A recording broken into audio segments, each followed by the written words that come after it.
been inundated with wrestling events all summer, but what was the best event of the year? Let's stop stalling and start talking wrestling.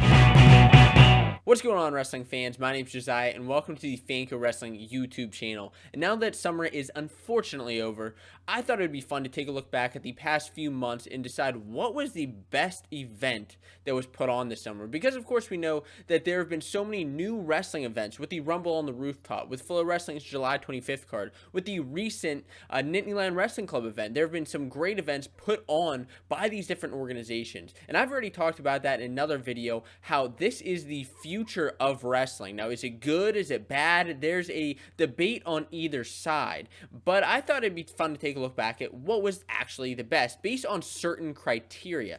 And before I bring that criteria up, I want to invite you to hit the notification bell down below, because now YouTube is playing some games with the Fanco Wrestling channel, and if you want to be updated on the latest videos that are dropping, make sure you hit that notification bell and the subscribe button so you can stay up to date on what's going on Fanco Wrestling. Now, these are the criteria that I have for deciding the best event of the summer. So you see, I have best lineup, best matches, which maybe you're asking, like, what's the difference there? The best lineup is just on paper what would be the best lineup of guys, and then the best matches are, of course, what was the actual best matches of the summer.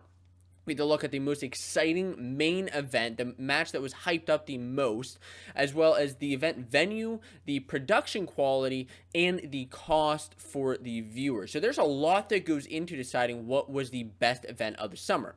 And with that being said, I'm going to dive into that kind of towards the end, but first I want to discuss each of the events in hand and see which was the, like, some pros and cons of each event, in case you didn't watch each event, just kind of let you know what happened there.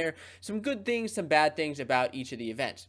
Now, the first event that I want to talk about that happened in the summer was the Rumble on the Rooftop. This was an exciting event, and the first big pro was this was the first wrestling we've had in months. This happened back a few months ago, and like I said, first wrestling event in months after the coronavirus shutdown, when we had no sports at all. So this was super exciting, hyped up. The big match here, of course, was the Jason Nolf versus Jordan Oliver match, which was a very hyped up match, and maybe there wasn't, I guess, the best marketing behind it. Some people didn't even know it was going on, and that's kind of the problem that lied in a couple of these things, is that people didn't know that it was going on, as well as there was a different service with Fight TV, so that was a little bit confusing for some people, for some wrestling newbies, even for some people who've been around wrestling for a while. It's confusing to go to a different service besides maybe a Flow Wrestling. And so the other thing is that there were really only a couple of great matches. You know, the Oliver and Nolf match was exciting. I love that match. The Lugo versus Pletcher wasn't too bad,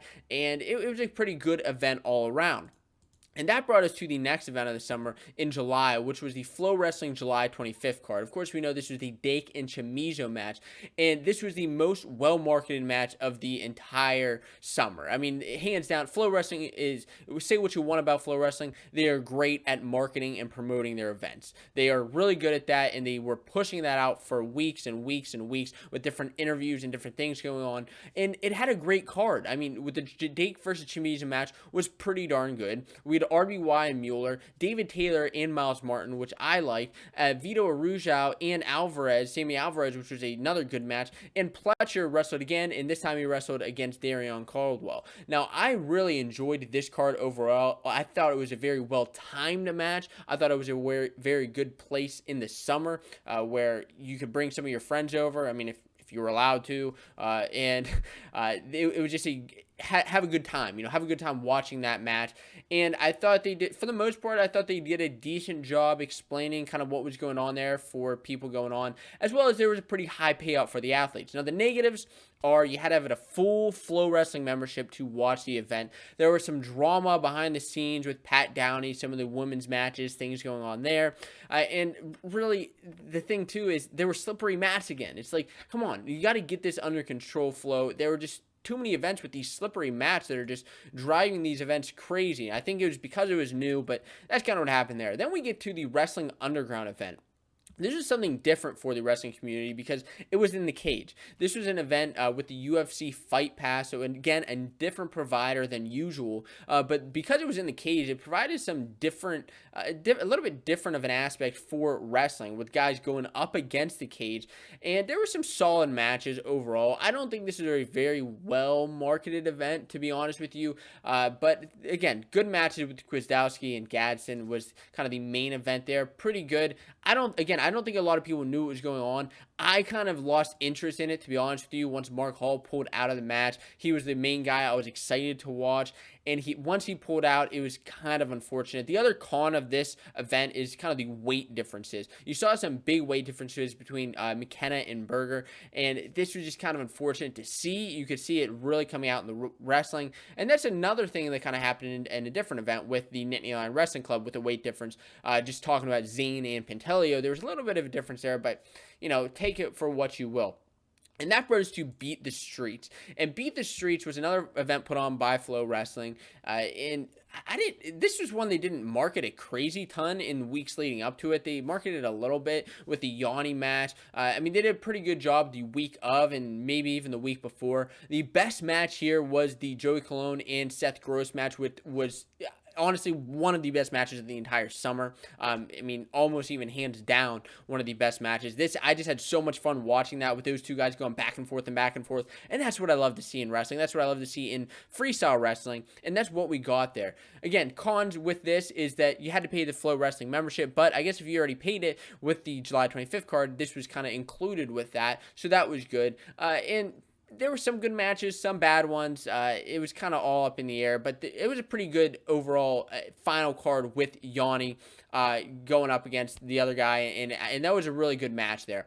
And then we talk about the Nittany Lion Wrestling Club event, which was the last event that we had in the summer, and this took place on Rockfin, which was, again, a different provider, but one that's up and coming in the wrestling community, won by the same creator of Flow Wrestling. The pros here, there were 13 incredible cards or matches on the card, 13 incredible bouts, and now not all of them were great, as we saw as it turned out, weren't always that exciting, but they put on a pretty good event. There were no breaks here, which I thought was very exciting. It was only $10, which, I'm sorry, but if you're going to watch a great sporting event like this and it's only $10, there's not a lot to complain about here. I just thought there was so much great content here with these matches, and just going back and back and back and back, match to match to match. And there were some cons. Now, listen, I had a lot of fun with this match with Zane and Pentelio, with Nolf and McFadden. I thought that was such a great match there. And then Gilman and Cruz, wow, unbelievable. And then you have the other guys you throw in the mix there with Kyle Snyder, Bo Nickel, which, unfortunately not the best main card, but still a fun match overall. I thought, and even in a lot of the matches in between, the women's matches were super exciting, I thought, as well. Now, there were some people who had issues with a faulty stream. This was the first Rockfin event put on, so that's kind of to be expected. The main event was a little bit boring, and there was no replay at first, but it is up now, so that is a good thing. So now the question is, what was the best event of the summer? And going back to these criteria, now first I want to mention, actually, this video is brought to you by Be Superior Wrestling, the best place that you can go online and find wrestling streetwear. I wear it all the time, whether I'm working out, whether I'm just hanging out around the house or outside. Some very cool gear, and today, actually, they have a new sweatshirt that is dropping. You can see it pictured right here that you can go check out. I will have it linked down in the description below. Again, that's Be Superior Wrestling. And with that brings us to questioning what was the best event of the summer. I'm going to rank these events now right here. And going kind of little by little. First, what was the best lineup? I think looking at this objectively, looking at this, what did I think was the best lineup on paper? Honestly, it came down between Flow's July 25th card and the Nittany Lion Wrestling Club event. On paper, I thought the best matches were the Nittany Lion Wrestling Club event, just because I think there were 13 incredible matches. You saw, at least for a Penn State fan, I was super excited. But even as a non-Penn State fan, you have some of the best guys in the world wrestling in here with Gilman and Snyder. The best matches, This was a very real toss up for me. The best matches I had to give between Flo again and Nittany Lion Wrestling Club, because I thought that Flo's matches, there were some very exciting matches, but there were some kind of boring ones, not a lot of great ones. In the Nittany Lion Wrestling Club, again, I thought overall, because of the sheer amount of matches, and even though you had 1, 2, or 3 boring ones, you still had 10 great ones, which I thought was great. So I'm giving that to the Nittany Lion Wrestling Club event.